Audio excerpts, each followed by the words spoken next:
अक्षय तृतीया। अक्षय तृतीया पर माता लक्ष्मी और कुबेर जी की पूजा की जाती है। अक्षय तृतीया के दिन धन के देवता कुबेर को भगवान शिव ने धनपति होने का आशीर्वाद दिया था। इसके अलावा कई ऐसी कहानियां हैं जिन्हें अक्षय तृतीया से जोड़कर देखा जाता है। अक्षय तृतीया के दिन भगवान शिव ने कुबेर को दिया था धनपति होने का आशीर्वाद। कुबेर को धन का देवता माना जाता है। पौराणिक कहानियों में इस बात का उल्लेख भी मिलता है कि सोने की लंका कुबेर की हुआ करती थी, लेकिन कुबेर के भाई रावण ने बलपूर्वक कुबेर से सोने की लंका छीन ली थी।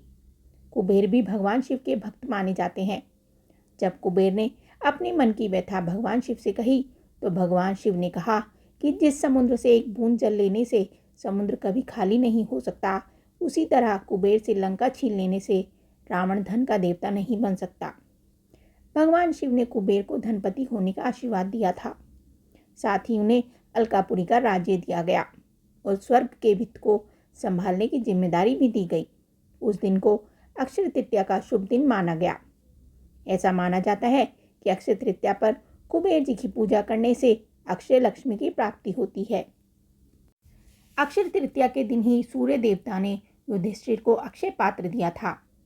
अक्षय का अर्थ होता है अविनाशी, यानी जिसे कभी खत्म नहीं किया जा सकता। महाभारत के अरण्य पर्व के अनुसार अक्षय तृतीया के दिन सूर्य देव ने युधिष्ठिर को अक्षय पात्र दिया था। अक्षय पात्र यानी ऐसा बर्तन जिसमें रखा अन्न कभी खत्म नहीं होता। तभी वनवास के दौरान इतने अभावों में भी द्रौपदी अक्षय पात्र होने के कारण ही पांडवों सहित कुंती को भोजन कराया करती थी। अक्षय पात्र में रखा अन्न कभी खत्म नहीं होता था। नर नारायण ने इसी दिन सिखाया था तपस्या करने का पाठ। नर नारायण नाम के दो संत भाइयों ने संसार को इसी दिन तपस्या का पाठ सिखाया था। नर नारायण ने संसार में उपस्थित शारीरिक और मानसिक दुखों को देखा। वो इन सभी चीज़ों से पार लगना चाहते थे, इसलिए भौतिक प्रलोभनों को छोड़कर हिमालय पर तपस्या करने निकल गए। नर नारायण उत्तराखंड में पवित्र स्थली बद्रीवन और केदारवन में तपस्या करने चले गए। उसी बद्रीवन में आज बद्री का आश्रम बना है, जिसे बद्रीनाथ भी कहा जाता है। जब वे तपस्या कर रहे थे तो हिमालय से एक बर्फ का टुकड़ा टूटकर दोनों भाइयों के ऊपर गिरने लगा।